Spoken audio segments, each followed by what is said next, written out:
The candles were still unlit when my phone buzzed. I stood at the edge of the dining room, listening to the refrigerator hum and the faint tick of the wall clock, the kind of ordinary sounds you don't notice until someone leaves you alone with them. The cake sat perfectly centered on the table.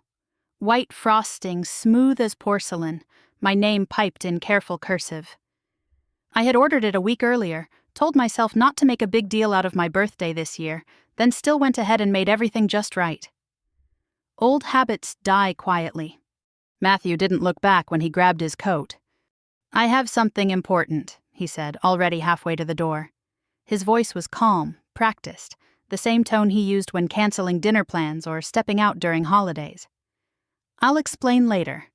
Later never came. The door closed with a soft final click. No slam, no drama, just absence. I waited for the rush of emotion everyone talks about in moments like this. The tears, the shaking hands, the urge to call, to beg, to ask what I'd done wrong. None of it arrived. Instead, I felt a strange clarity settle in, like the air after a storm you didn't know was coming. I looked at the cake again. Untouched, the candles still in the box. And I understood with a certainty that surprised me that this wasn't an accident.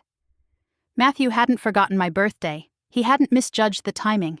He had chosen this moment. Chosen to leave me standing in a room I had prepared for both of us, on a day meant to belong to me. That was when I stopped waiting. I carried the cake into the kitchen and set it down gently, as if it deserved more care than the man who had just walked out. Then I went to the study and opened the bottom drawer of the filing cabinet, the one Matthew never touched because he believed it held nothing important. I slid out the folder I had labeled years ago, during a time when I was still learning how to stay quiet without disappearing. The night didn't explode. Nothing dramatic happened. That came later. My birthday didn't end with a confrontation or a phone call that changed everything. It ended with paperwork, with decisions made in silence, with a choice Matthew never imagined I would make. And he would not feel it until it was far too late. I had met Matthew when I was younger, when certainty felt like love and confidence sounded like protection. He knew how to take up space. He spoke easily, decided quickly, moved through rooms as if they belonged to him. People listened when he talked. I learned early on that if I stayed just a step behind, things ran smoothly. Life looked stable from the outside. That was the story we told everyone, including ourselves. Over time, I became the woman who handled details quietly. I paid attention, I kept records. I asked questions in moments that didn't feel threatening. Matthew liked to call it my organizational streak, something harmless, almost cute. He never noticed that I remembered everything he dismissed as insignificant. Our marriage was built on a rhythm that favored him. He decided when we traveled, when we hosted, when he needed space. I decided how to make it all work. When disagreements surfaced, they ended the same way, with me understanding his perspective, adjusting my expectations, reminding myself that compromise was a sign of maturity. I told myself that love meant flexibility, that strength meant endurance. What I didn't realize then was that silence can look a lot like consent if you stay in it long enough. That night, standing alone in our house, I replayed small moments I had brushed aside for years. Birthdays postponed, dinners interrupted, conversations that ended with his needs framed as emergencies and mine as inconveniences. None of them felt dramatic on their own. Together they formed a pattern I could no longer unsee. Matthew believed power announced itself loudly. He believed control lived in raised voices and final words. He had never considered the possibility that it could exist quietly, stored away, waiting for the right moment to surface. The folder in my hands was heavier than it looked. Inside were agreements, clauses, signatures collected over time when trust still felt mutual. I had insisted on structure early in our marriage, told him it was about planning, about being responsible. He signed without reading closely, joked about how I loved fine print. I smiled and let him believe it was nothing more than that. I didn't open the folder right away. I sat at the desk and listened to the house settle around me, the walls holding the echo of a life that suddenly felt paused. My phone stayed silent. No apology, no explanation. Somewhere across town, Matthew was already focused on something else, someone else, convinced that I would be exactly where he left me when he returned. He had always underestimated my stillness. When I finally opened the folder, I didn't feel angry. I felt resolved. There is a difference, and it matters. Anger burns quickly. Resolution is patient. It knows how to wait.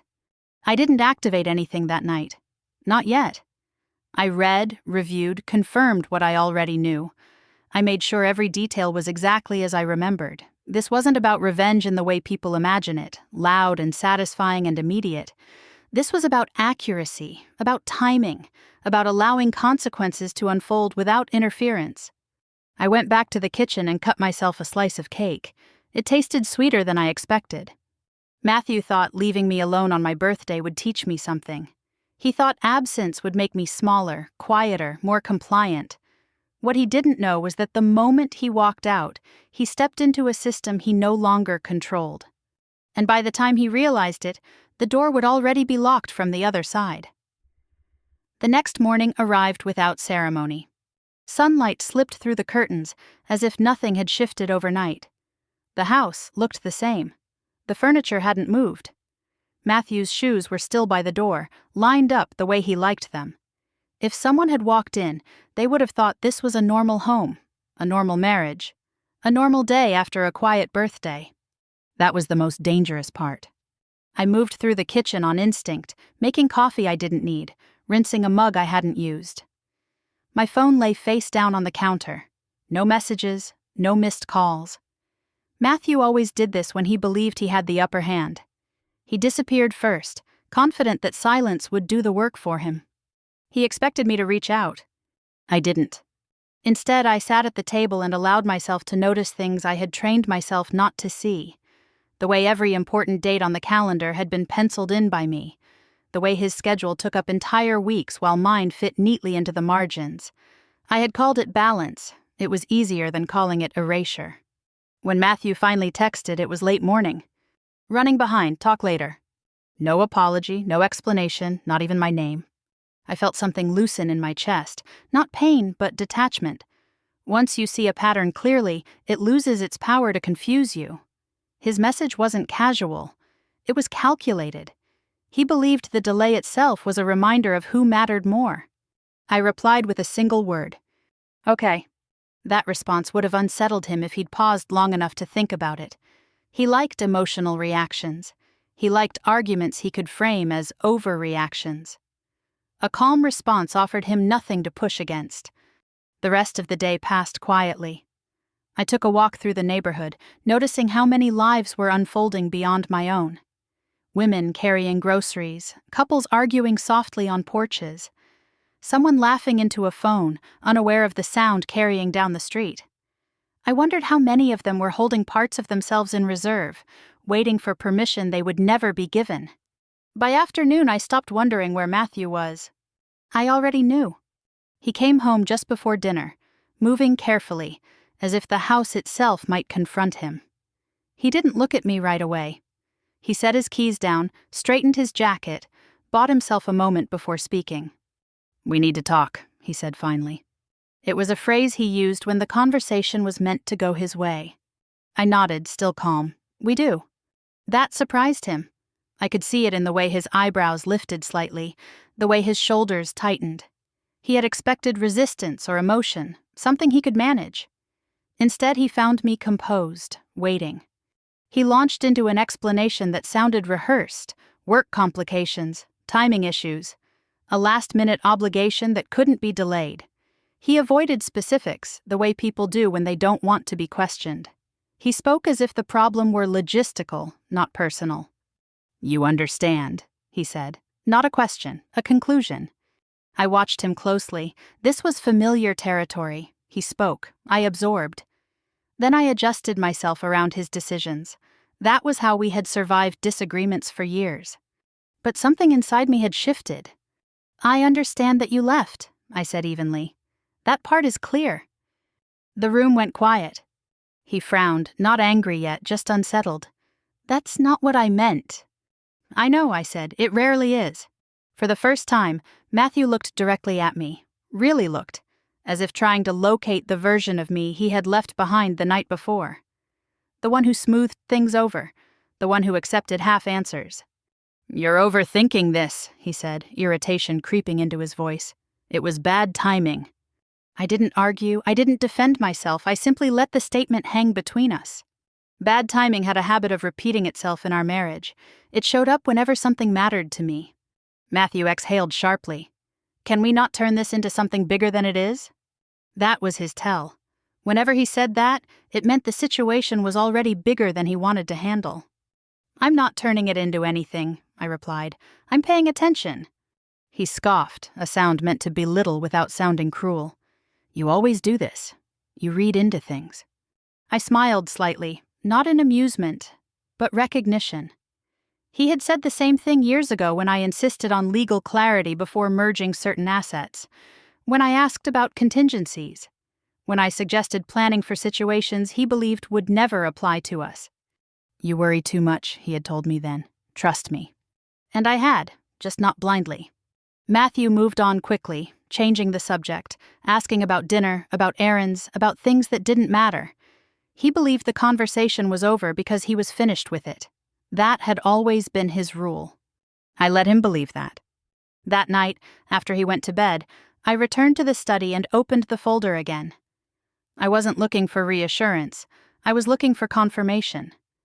I read through the document slowly, deliberately, the way you read something when you know it will soon change your life.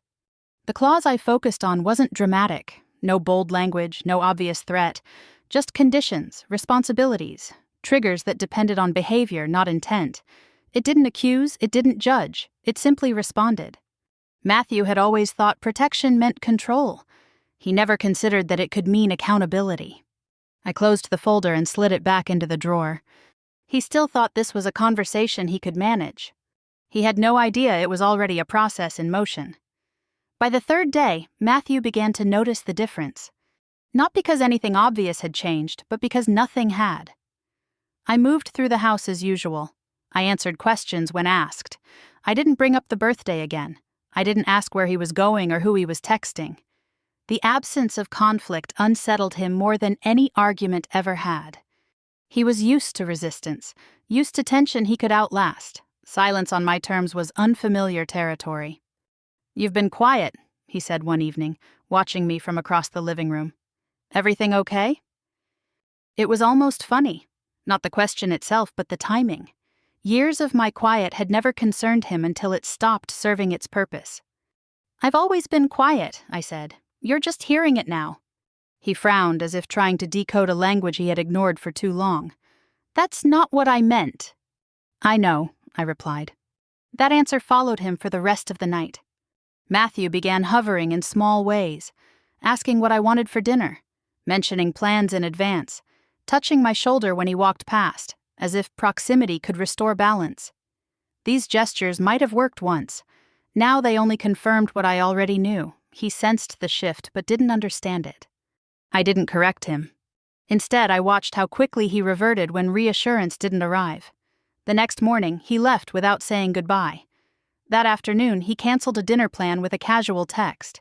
The pattern snapped back into place, predictable and revealing.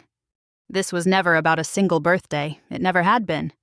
That evening, I sat alone in the study, the folder open in front of me again, not because I needed to read it, but because I needed to remember why it existed. I traced the edge of the paper with my finger, recalling the version of myself who had insisted on these protections when Matthew laughed them off. "You're planning for a disaster," he had said back then. "Why would you even think like that?" Because someone had to. I remembered the lawyer's voice, calm and precise, explaining how certain clauses were designed not to punish but to respond. They didn't act on suspicion or emotion. They waited for conditions to be met. They relied on patterns, not incidents. I had nodded, understanding more than I admitted aloud. Matthew thrived in moments. He charmed in conversations. He dominated rooms. But he was careless with patterns. He believed that if nothing exploded immediately, nothing would ever matter. That belief was about to cost him everything he took for granted. The realization didn't make me feel triumphant. It made me feel focused. I began making small preparations, invisible to anyone who wasn't looking closely. I updated records. I verified timelines. I checked dates, confirmations, documented absences. I didn't rush. Rushing introduces errors, and errors introduce doubt. At dinner that night, Matthew talked about an upcoming trip. He spoke quickly, avoiding eye contact, framing it as unavoidable, work-related, time-sensitive, important. "I'll be gone a few days," he said. "Maybe longer, depends how things go." I set my fork down gently. "When were you going to tell me?" He shrugged. "I'm telling you now." That had always been his definition of consideration. "Right," I said, "of course." He studied my face, searching for disappointment, anger, anything familiar. He found nothing. My calm unsettled him again. "You're not upset?" he asked. "I didn't say that." "Well, you're not reacting."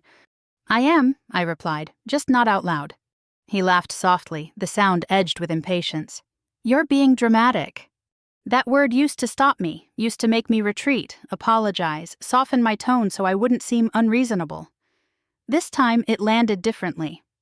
"No," I said, "I'm being observant." He rolled his eyes and returned to his meal. Conversation closed in his mind. He didn't notice how carefully I watched him then, how clearly I saw the gap between who he thought he was and what his actions actually revealed. Later that night, after he fell asleep, I sat on the edge of the bed and thought about how many times I had adjusted myself to fit his version of normal, how often I had convinced myself that endurance was strength, that patience was virtue, that love meant making room, even when there was no space left for me. The truth was simpler and harder. I had been trained to wait. But waiting is not the same as surrendering. The clause didn't require confrontation. It didn't need accusations or proof of betrayal. It responded to behavior that demonstrated abandonment, disengagement, and the systematic withdrawal from shared responsibility. It recognized patterns Matthew never thought to hide because he never thought they would matter. He had signed it willingly, confidently, trusting that nothing he did would ever trigger consequences he couldn't talk his way out of. I closed my eyes and pictured the moment he left on his trip, the casual way he would walk through the airport, phone in hand, convinced that life was moving forward exactly as planned. He would feel powerful then, untouchable. I didn't hate him for that. I simply accepted that this was the last moment he would feel that way. When I finally lay down beside him, listening to his steady breathing, I understood something that had taken me years to learn. Silence isn't weakness when it's chosen. And the most dangerous changes are the ones that happen without a sound. The house felt different once his suitcase appeared by the door. Matthew packed with efficiency, folding shirts with the same confidence he applied to everything else in his life. He moved through the bedroom as if this were any other trip, any other departure, unaware that this one carried weight beyond logistics. I watched from the doorway, my presence more symbolic than acknowledged. "You don't have to stand there," he said without looking up. "I've got this."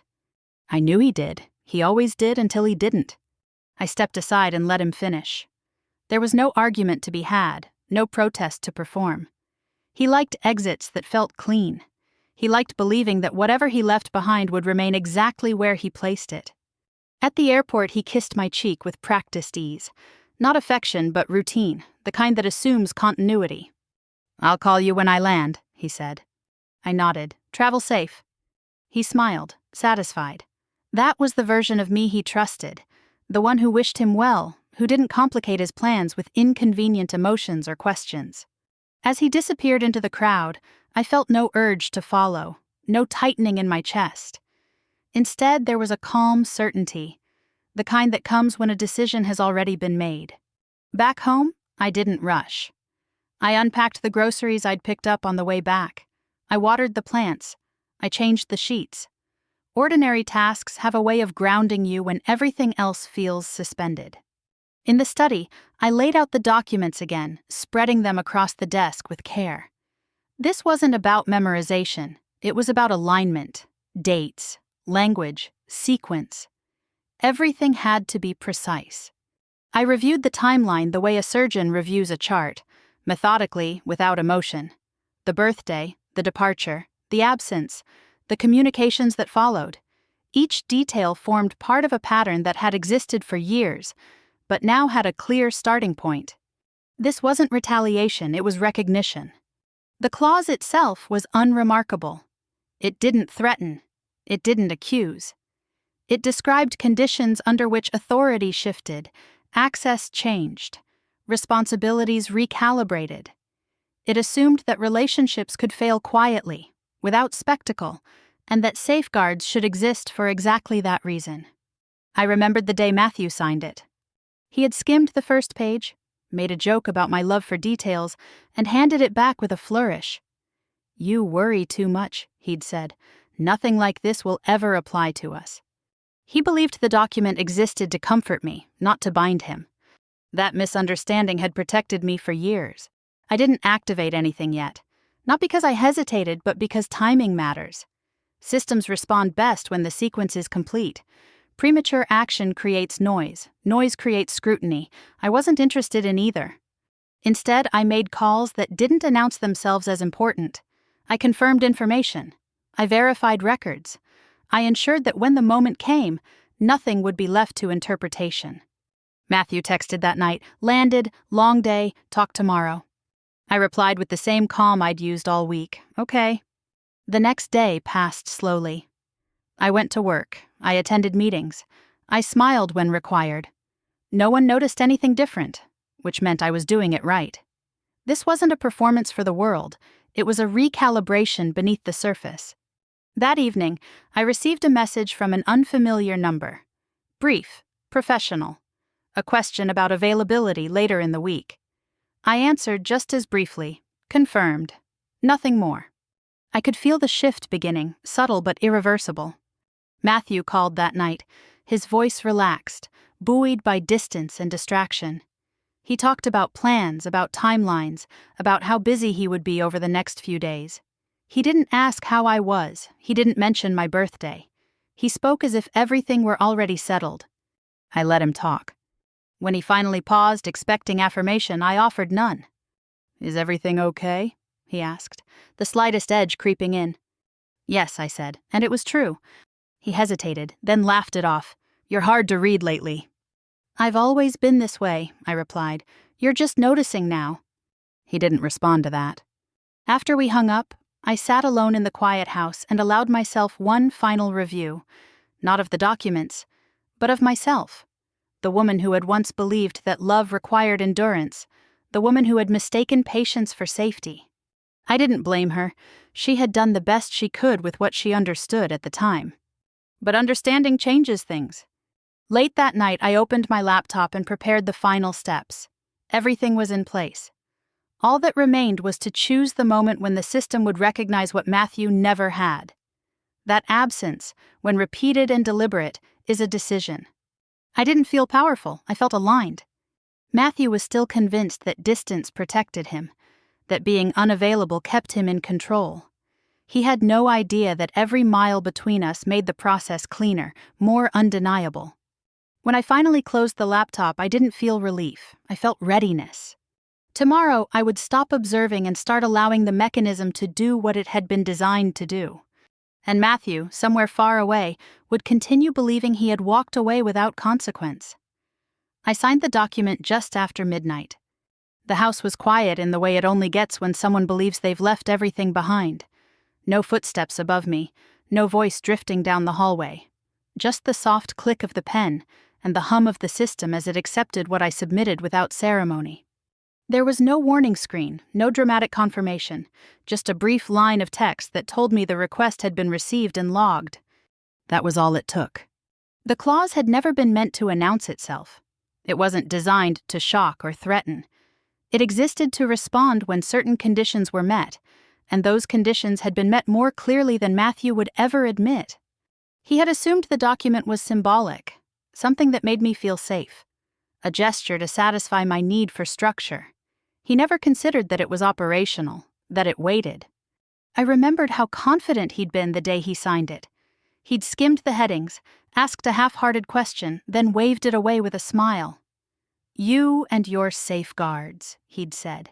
"You're planning for problems that don't exist." He didn't understand that the most dangerous problems don't announce themselves. They repeat quietly until they become undeniable. The clause didn't care about intent. It didn't require proof of betrayal or motive. It responded to documented behavior over time: absence without explanation, withdrawal from shared obligations, decisions made unilaterally while maintaining the appearance of partnership. It recognized patterns Matthew had built carefully, believing they were invisible. It didn't accuse him. It isolated him. Once activated, the process moved at its own pace. That was the part he never understood. He thought control meant immediacy, the ability to push and pull outcomes in real time. This wasn't like that. This was structural. It didn't rush. It recalibrated. I didn't sit there waiting for something to happen. I closed the folder, shut down the laptop, and went to bed. Sleep came easily, not because I was calm, but because the decision was finished. There is a strange peace that comes when you stop arguing with reality. The next morning felt ordinary. I woke early, made coffee, answered emails. There were no alerts, no frantic messages, no sudden consequences. If I hadn't known better, I might have wondered if anything had changed at all. That was the point. The clause wasn't designed to punish him loudly. It adjusted access, authority, representation. It changed who could authorize what, who could move resources, who could speak on behalf of shared interests. It didn't revoke everything at once. It narrowed the field. By late morning, the first shift registered on my screen. A status update, a subtle change in permissions. Nothing that would trigger panic yet, just enough to begin a chain reaction. I didn't smile. I didn't feel vindicated. I felt focused. Matthew texted around noon. Busy day, meetings back to back, talk tonight. I replied the same way I had all week. Okay. He still thought silence meant compliance. He hadn't learned the difference between quiet submission and deliberate restraint. As the afternoon passed, more adjustments followed. Systems I had helped set up years ago began to respond exactly as designed. No alarms, no red flags, just protocols engaging one after another, each dependent on the last. Someone, somewhere, would soon notice something wasn't going through the way it usually did.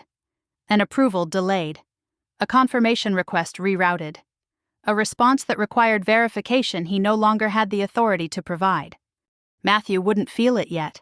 He was still insulated by distance, by confidence, by the belief that whatever obstacles appeared could be talked away. He always relied on conversation to regain control. This process didn't listen. By evening, I received the first indirect inquiry, polite, neutral, a question about documentation. I responded with equal neutrality, providing exactly what was requested and nothing more. I thought about my birthday then, about how carefully I'd prepared for a celebration that never happened, how I'd stood alone in a room filled with symbols of togetherness, while Matthew walked out without hesitation. I hadn't activated the clause because I was hurt. I activated it because that night clarified something I had spent years avoiding. His absence wasn't incidental, it was strategic. He withdrew when it suited him, knowing I would absorb the consequences. The clause recognized that pattern for what it was, abandonment dressed up as importance. Matthew called later that night. His voice was relaxed, almost cheerful.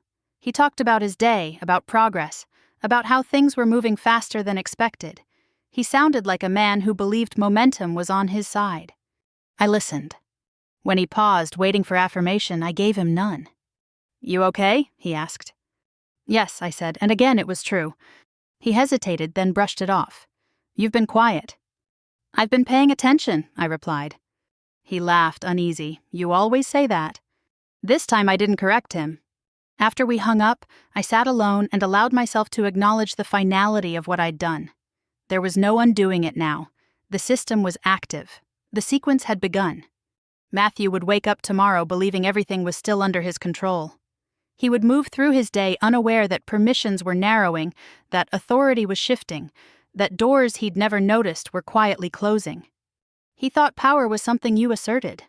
He never realized it could be something you prepared. By the time he understood what was happening, the explanation would no longer matter. The process didn't need his awareness to continue. It only needed time. Nothing happened the next morning. That was the first thing I noticed when I woke up. No frantic calls, no alerts lighting up my phone, no sudden shift dramatic enough to announce itself. The house was quiet, steady, unchanged. If I hadn't known exactly what I had set in motion, I might have believed everything was still suspended, waiting for permission to fall apart. Silence can be deceptive that way. I went through my routine as usual, showered, dressed, answered emails. The world continued, indifferent to the recalibration happening beneath its surface. Matthew hadn't called yet. He wouldn't, not until something resisted him. He never reached out until he needed leverage. By mid-morning, the first system said no. It wasn't obvious. Not a rejection, not a denial, just a delay. A request routed differently than expected. A verification prompt that hadn't appeared before. To anyone else, it would have looked like a minor inconvenience, the kind that resolves itself if you wait long enough. But waiting has never been Matthew's strength. I received the update without comment, reading it once and closing the window. This wasn't about watching the process unfold in real time. It was about letting it move at its intended pace. Interference creates questions. Questions create scrutiny. I had learned long ago that the most effective changes are the ones that appear inevitable in hindsight. Somewhere across the country, Matthew was likely still confident. He would be moving through meetings, making plans, assuming that whatever resistance he encountered would bend the way it always had. He was used to systems responding to him, not redirecting him. Distance had always worked in his favor. When he was away, he controlled the narrative. Absence allowed him to delay explanations, to minimize reactions, to return once emotions had cooled and expectations had adjusted. This time, distance was doing the opposite. By early afternoon, the second shift occurred. Another status update, another subtle adjustment, a responsibility reassigned. Authority narrowed just enough to be noticed, not enough to be understood. The system wasn't locking him out. It was reducing him. That distinction mattered. I thought about the airport then, about the moment he had disappeared into the crowd, confident that leaving had placed him above consequence. He believed mobility equaled power, that being unreachable made him untouchable. He had never considered that absence could be documented. The first call didn't come from him. It came from someone who had never contacted me directly before. Polite, professional, careful with language, a question about access, about authorization, about whether certain actions were still appropriate under current conditions. I answered calmly, providing exactly what was asked for and nothing more. I didn't explain. I didn't accuse. I let the framework speak for itself. After I hung up, I didn't feel satisfaction. I felt confirmation. Matthew texted a few minutes later. "Something weird going on, probably nothing. Call me when you can." I stared at the message for a long moment before setting the phone down. This was new. He was reaching out not to reassure, not to control, but to check his footing. That alone told me more than he intended. I didn't call him back. By late afternoon, the calls multiplied. Not urgent, not panicked, just confused. People accustomed to smooth processes encountering friction they couldn't override. Each inquiry followed the same pattern. Cautious wording, implied expectation, subtle surprise when the answer wasn't immediate resolution. They weren't calling Matthew. They were calling the structure around him. That was when I understood how deeply he had relied on the assumption that access was permanent. He had moved through his life believing that authority, once granted, stayed granted. He hadn't accounted for conditions, for contingencies, for the possibility that systems remember what people dismiss. When Matthew finally called that evening, his voice was different. Not angry, not commanding, just unsettled. "Hey," he said, "I don't know what's going on, but a few things aren't lining up the way they should." I listened without interrupting. "I'm sure it's temporary," he continued quickly. "Probably a glitch, but people are asking questions. Things are slowing down." "Are they?" I asked. He paused. "Yes, isn't that what I just said?" "I was just clarifying," I replied. Silence stretched between us, thin and unfamiliar. He wasn't used to me asking questions without offering solutions. He wasn't used to conversations where his certainty didn't steer the outcome. "I'll sort it out," he said finally, more to himself than to me. I just wanted to make sure everything was fine on your end. Everything's fine, I said, and it was. We hung up shortly after that. No resolution, no reassurance exchanged. He had called expecting alignment and left with ambiguity instead. That night, I sat alone in the living room and reflected on how quietly control can slip away. There was no dramatic confrontation, no raised voices or ultimatums. Just a series of doors that no longer opened automatically. Just enough resistance to make someone realize they were no longer at the center of the system they thought they commanded. Matthew still didn't understand what was happening, but he could feel it. The delays, the questions, the absence of immediate compliance. These were things he had never needed to think about before. They existed now because the structure had changed, not because anyone had attacked him. He would try to compensate next. He would push harder, reach wider, lean on relationships he believed were unbreakable. That was his pattern. When control wavered, he escalated. I didn't need to stop him. The system was already responding. And the more he struggled against it, the clearer his position would become. By the time he realized that every lock answered to a name other than his, it wouldn't matter how loudly he knocked. The silence had already changed sides. The phone rang just after sunset. I knew it was him before I looked. There's a rhythm to desperation when it hasn't learned how to ask yet. I let it ring once more than necessary, not to punish him, but to give myself the space to hear the shift beneath the sound. When I answered, he didn't speak right away. "Hannah," he said finally, and my name sounded different in his mouth. Less certain, less owned. "Yes," I replied. He exhaled, a small breath meant to steady himself. "I've been trying to figure something out. A few things, actually." I waited. Normally, he would have filled the silence with direction, with reassurance framed as authority. This time, he circled the point instead, describing symptoms without naming the cause.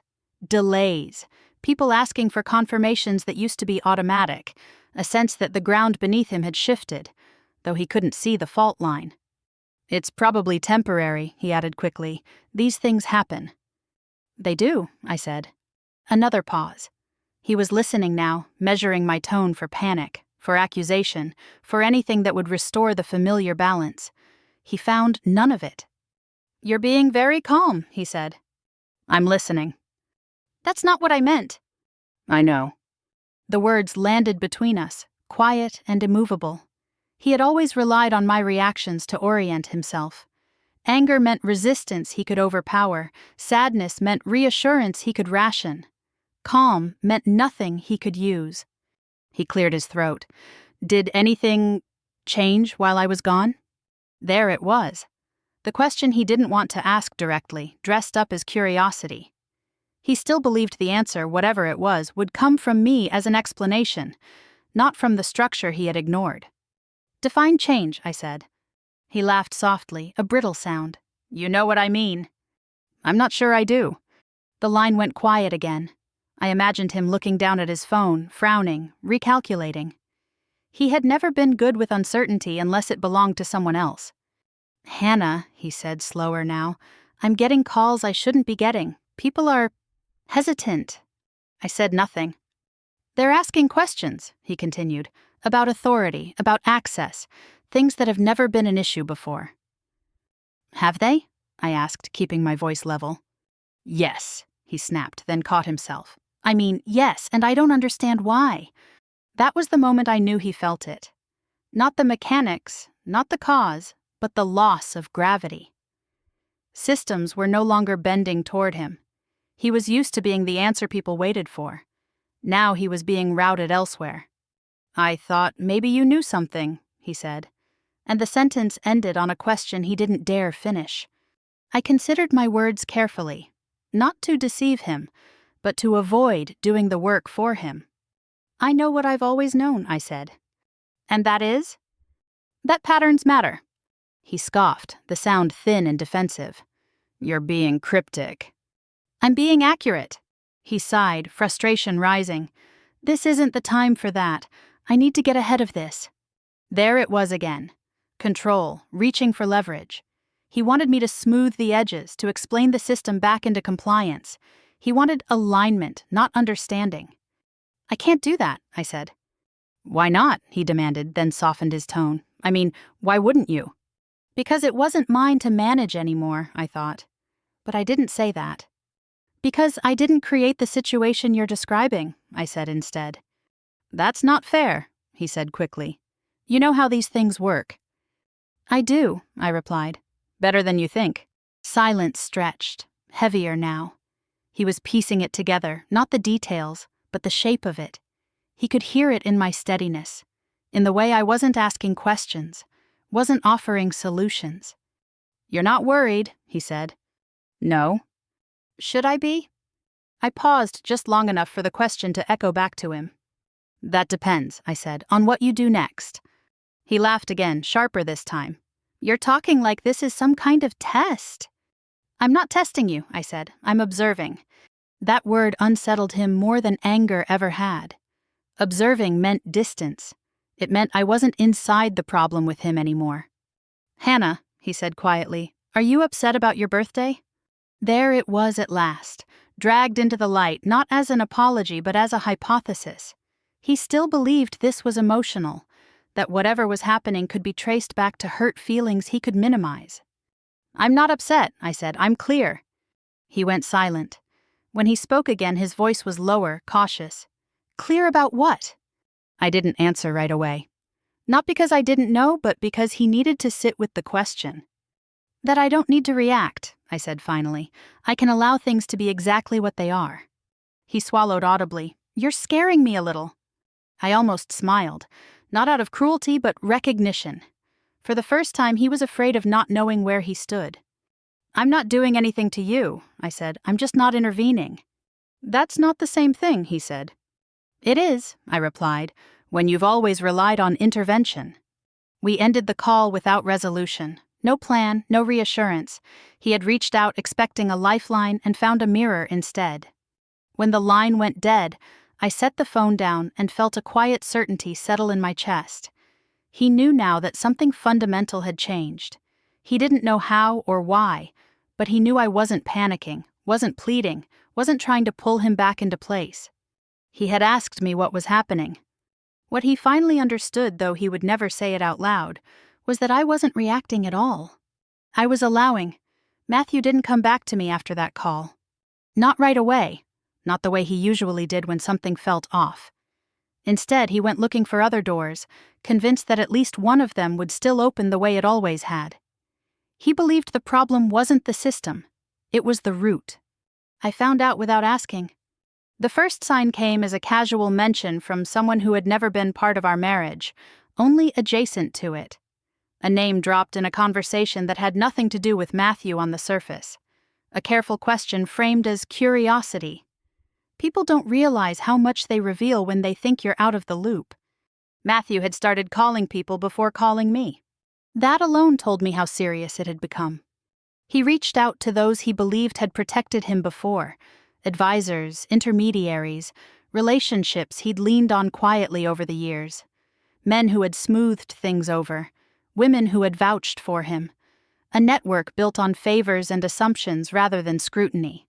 He expected loyalty, what he got was hesitation.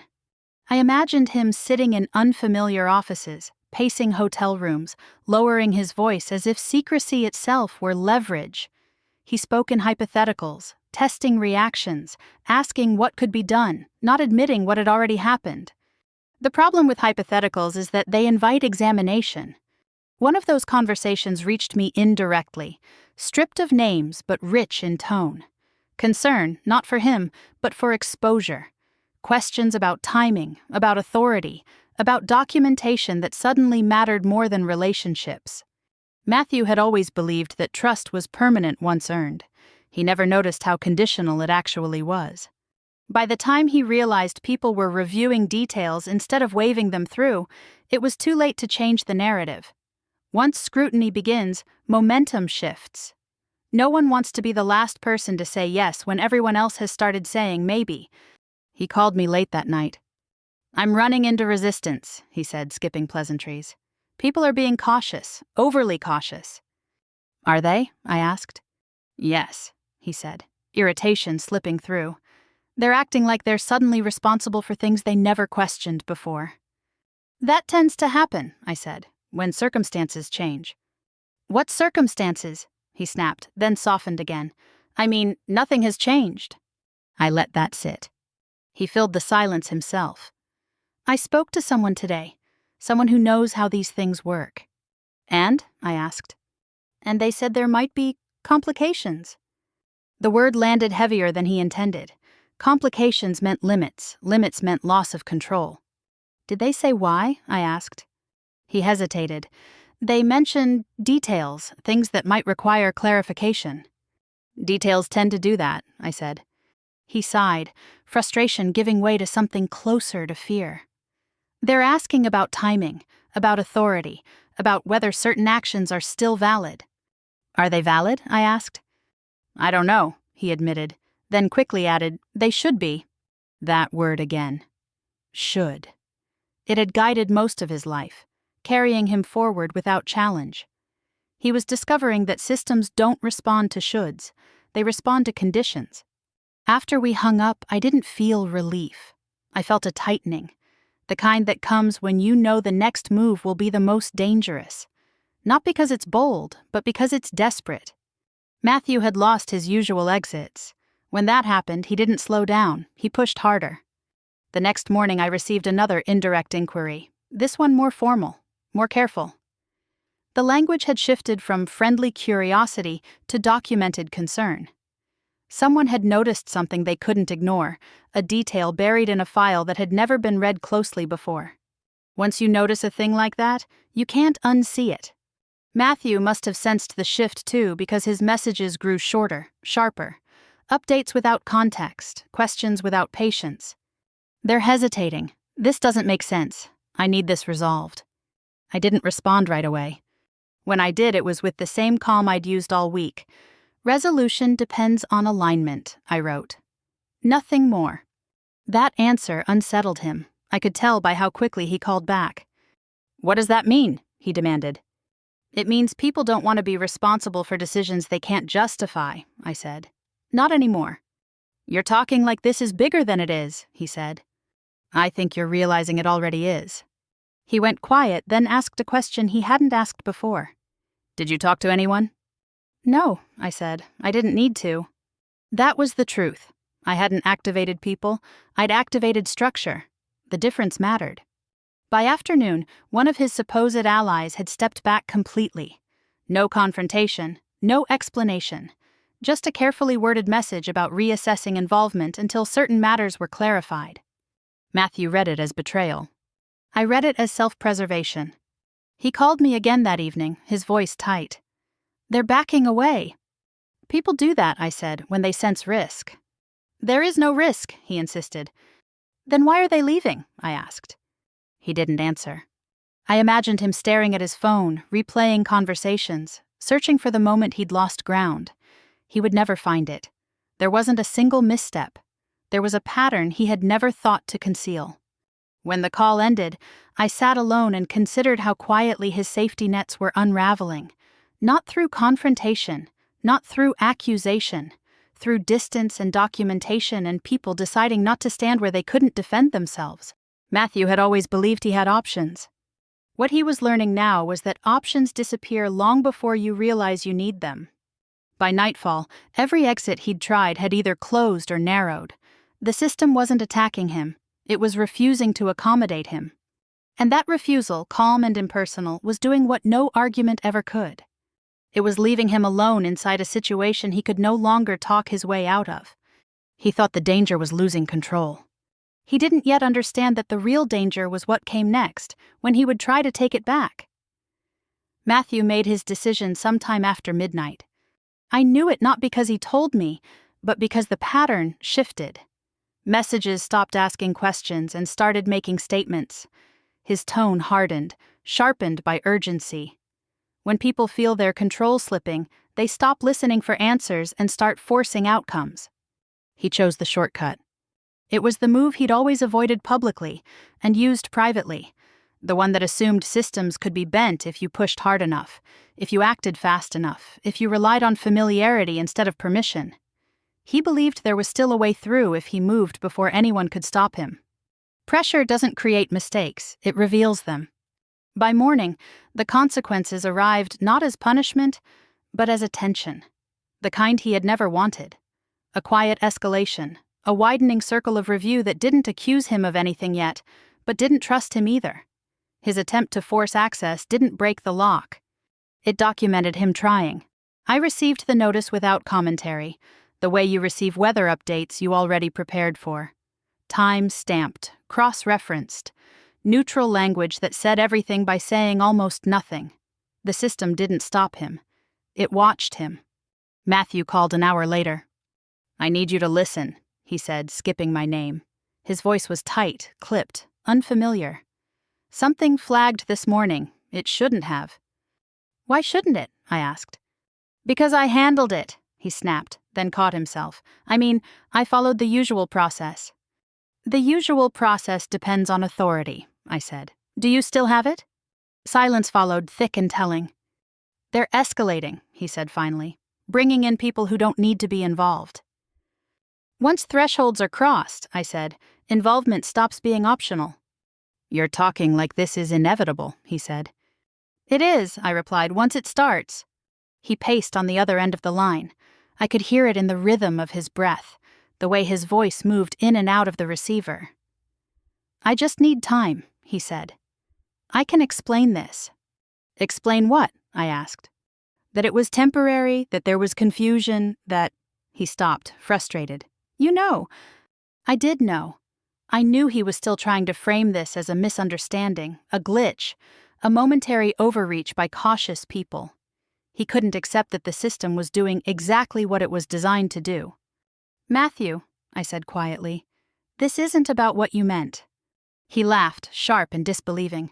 "Then what is it about?" "It's about what you did," I said, repeatedly. The word landed harder than I expected. Repeatedly meant pattern. Pattern meant proof. He had built his life on moments, on convincing people that any one thing could be explained away. Patterns don't negotiate. "This is because you're angry," he said, desperation creeping in. "About the birthday, about me leaving." "I wasn't angry when I signed," I said. There it was. The moment the shape of it reached him, even if the details didn't. His breath hitched. "Signed what?" he asked. I didn't answer immediately. Not because I wanted to hurt him, but because he needed to hear the space where certainty used to be. "How long?" he asked, voice lower now. "How long have you been planning this?" I told him the truth. "Longer than you ever paid attention." He went very still, no pacing, no noise. When he spoke again, his voice had lost its edge. "You set me up," he said. "No," I replied. "You opted in." "That's not fair." "It's accurate," I said. "You signed, you dismissed it, you assumed nothing you did would ever matter." He swallowed audibly. "You could have stopped this." "I didn't need to," I said. "You did that yourself." The call ended without resolution. Not because either of us hung up, but because there was nothing left to say that would change what was already moving. He needed an intervention. I wasn't offering one. By afternoon, the final option he'd been clinging to vanished. Not dramatically, not with confrontation, just a notification that required acknowledgement he couldn't provide. A door that didn't open no matter how hard he pushed. He tried once more to reach out, a message this time, stripped of authority and urgency. "Can we talk?" We already had. I didn't respond. I thought about the man I'd married, the confidence, the certainty, the way he believed momentum would always carry him forward. He had mistaken speed for power and familiarity for immunity. When those failed him, he reached for force. Force is loud, systems are patient. That evening, as the last update settled into place, I felt something release in my chest. Not triumph, not relief, but finality. The kind that doesn't ask for witnesses. Matthew didn't lose because I attacked him. He lost because he refused to see who I was. He had believed I existed to absorb, to adjust, to smooth the edges of his decisions. He never considered that I might also be the one who understood the structure beneath them. When the last option disappeared, it wasn't dramatic. It was quiet. A simple fact settling into place. He was no longer in control. and there was nothing left for me to do but allow the consequences to finish arriving. The silence afterward felt unfamiliar, not because it was loud before, but because it no longer pressed against me. For the first time in years, the quiet didn't ask anything of me. No explanations to rehearse, no emotional temperature to manage, no sense that I was waiting for someone else's mood to decide how my day would unfold. I sat alone at the kitchen table and noticed how still my hands were, how steady my breathing felt. It was the kind of calm you don't recognize until it arrives without effort. I had expected something else. Relief, maybe, satisfaction, even a flicker of regret. What I felt instead was clarity, the kind that strips memories down to their truth. I began replaying our marriage, not as a story of betrayal, but as a structure. Who spoke first? Who decided? Who explained and who waited to be convinced? I had always told myself we were equal because we didn't argue much. I confused peace with balance. I mistook the absence of conflict for mutual respect. It wasn't until everything stopped that I realized how much of that peace had been purchased with my silence. I remembered the small moments I had brushed aside because they didn't seem worth naming. Birthdays adjusted around his schedule, vacations planned for his convenience. Conversations that ended with me nodding, not because I agreed, but because continuing felt exhausting. None of it looked abusive. None of it felt dramatic enough to justify discomfort. It was just a slow narrowing, a quiet agreement to take up less space. I had told myself this was maturity. What it really was training. Matthew never asked me to disappear outright. He didn't need to. He learned early that if he moved confidently enough, I would follow. If he framed his needs as urgent and mine as flexible, the outcome would always favor him. Over time, he stopped noticing the difference. So did I. Until the night he walked out on my birthday without hesitation, convinced that my role was to wait. That moment didn't hurt because it was cruel. It hurt because it was honest. It revealed the truth I had been avoiding. My presence in the marriage had become optional. That realization changed how I remembered everything else. I thought about how often I had explained his behavior to other people, how quickly I had defended him when someone noticed his absence. I had become fluent in translation, smoothing his decisions into something more palatable. I called it loyalty. I didn't recognize it as self-erasure until much later. Control, I learned, doesn't always arrive as force. Sometimes it shows up as stability, as routine, as a rhythm you adjust to until you forget there was ever another way to move. In our marriage, control lived in who didn't have to explain themselves. Matthew made decisions and expected understanding. I made adjustments and called them compromises. The imbalance wasn't obvious because it was consistent. It felt normal because it was familiar. That was the marriage for what it truly was, a structure built on my flexibility and his certainty. Understanding that didn't make me angry, it made me precise. I realized that what I had done wasn't revenge in the way people imagine it.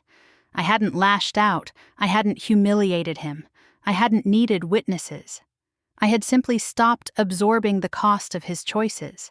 I had allowed the system to respond the way it always should have. Power, I learned, isn't about taking something from someone else.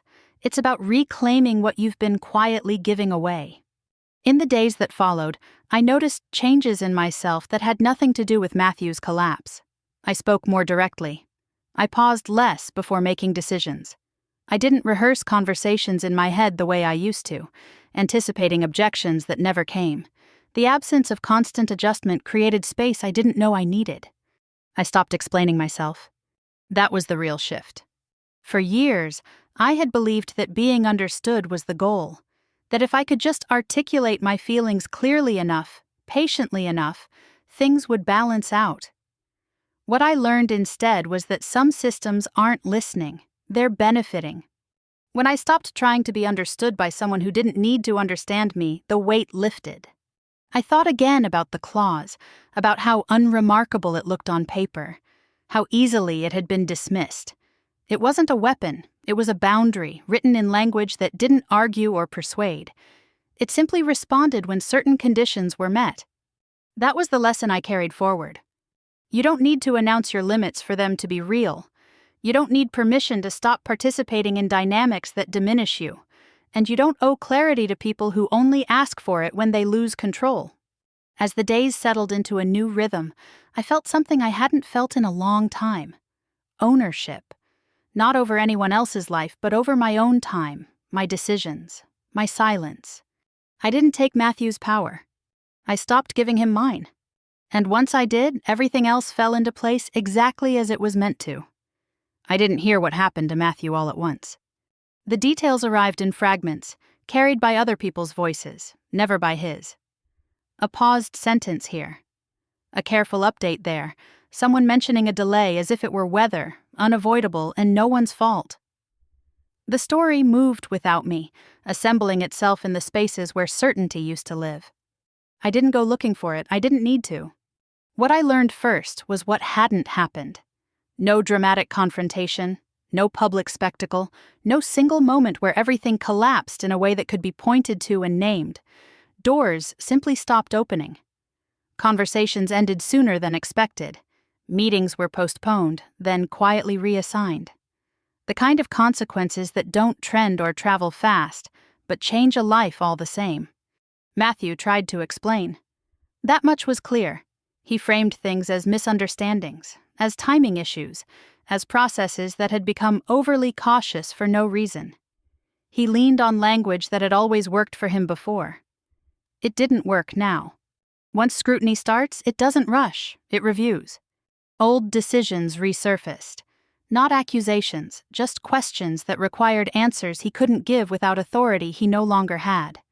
Actions that had once passed without comment were revisited, not as crimes, but as responsibilities that couldn't be deferred anymore. Nothing new was added, everything old was re-examined. I heard about the first meeting he didn't attend because he wasn't invited, about the approval that didn't come because no one wanted their name on it, about the silence that followed when he reached out to people who used to respond immediately. Support doesn't disappear, it recalculates. The people who stepped back weren't cruel, they weren't vengeful, they were careful. Each decision framed as prudence, as distance, as the need to reassess involvement until things became clearer. Clarity, in moments like that, is another word for safety. Matthew had always believed loyalty was personal. He was learning that it was conditional. The messages he sent grew longer, then shorter. Explanations turned into requests. Requests into acknowledgments. Somewhere along the way, the tone shifted from confident to cautious, from directive to uncertain. He was discovering what it felt like to speak without the assumption of agreement waiting on the other end. I received his final message late one evening. It wasn't angry. It wasn't threatening. It didn't try to negotiate or justify. It was quiet in a way his messages had never been before. "I didn't see this coming," he wrote. "I thought things were stable." I read it once and set the phone down. There are apologies that arrive not because someone understands what they've done, but because they finally feel the weight of it. This was one of those. It didn't ask for forgiveness. It didn't even name what was lost. It simply acknowledged that something had shifted beyond his control. I didn't respond. Not out of spite. Not to punish him with silence. But because there was nothing left to resolve between us. The system had done what it was designed to do. The marriage had already told its truth. Justice, I learned, doesn't always look like balance restored or wrongs corrected. Sometimes it looks like things settling where they belong, without commentary, without the satisfaction of watching someone else realize too late what you understood in time. I didn't feel victorious. I didn't feel sorry for him either. I felt finished. The strangest part was how little effort it took once I stopped intervening. I had spent years smoothing paths, explaining absences, absorbing consequences that weren't mine to carry. When I stepped back, everything recalibrated on its own. Not kindly, not cruelly, accurately. Matthew's life didn't end, it narrowed. Opportunities became conditional. Decisions required consensus. Authority had to be earned again instead of assumed. None of that was dramatic. All of it was consequential. I thought about how often I had believed justice needed to be loud to be real, that fairness required confrontation or at least acknowledgement. What I learned instead was that accountability doesn't need an audience. It only needs structure. When people asked me how I was doing, I answered honestly. I said I was fine. Not because everything was easy, but because nothing was distorted anymore. I wasn't carrying someone else's certainty on my back. I wasn't waiting for permission to move forward. The story of Matthew's collapse continued without me, but it no longer defined my days. I had stopped orienting my life around his momentum. That alone felt like justice. Quiet justice doesn't announce itself. It settles. And once it does, there's nothing left to chase, explain, or prove. The morning felt lighter than I expected. Nothing in my life had changed overnight in a way anyone else could see. The same streets, the same quiet kitchen, the same sunlight spilling across the counter at an angle I had memorized years ago. And yet, something fundamental was gone. Not taken.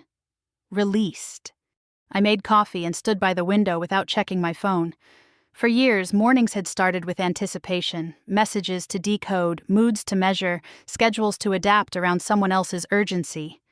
That reflex was gone now. The silence didn't feel empty, it felt owned. I realized then that freedom doesn't arrive with fireworks. It arrives when your body stops bracing.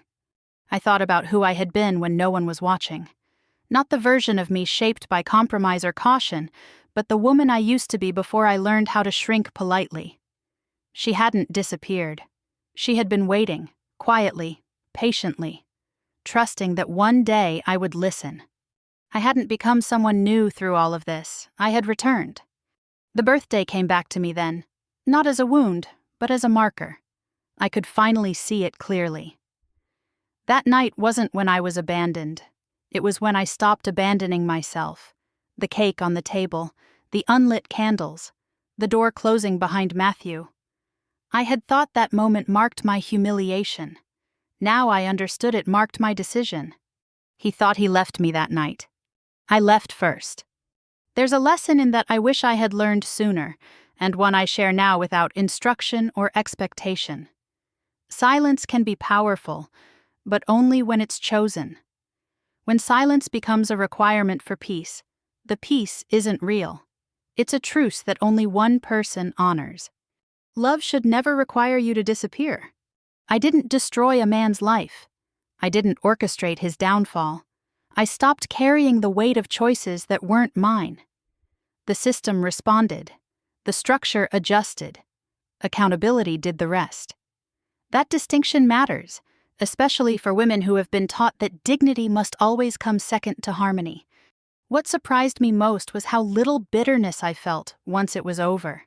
I didn't need revenge to feel whole. I needed alignment. I needed my actions to finally match what my instincts had been telling me for years. Now my days are quieter, but not smaller. Decisions feel simpler. Boundaries don't require explanation. I don't rehearse conversations in my head before having them. I don't apologize for taking up space. That is the life that started after silence. If you're listening to this and something feels familiar, if you've ever been told you were overthinking, too sensitive, or making things bigger than they are, pause for a moment. Ask yourself who benefits from your quiet. Ask yourself what patterns you've been asked to normalize. Clarity doesn't always come from answers. Sometimes it comes from paying attention long enough to stop asking the wrong questions. I'm telling you this not because my story is unique, but because it isn't. Too many women learn these lessons late, after years of explaining themselves to people who never intended to understand them. If this story helps even one person recognize herself sooner, then it has done its work. And if you want to share what this brought up for you, your thoughts, your own moment of choosing yourself, I read the comments. You're not alone in this, even when it feels that way. If you'd like to hear more stories where silence turns into strength, where hidden power comes to light without shouting, stay here. There are more truths to tell, and more journeys worth witnessing together.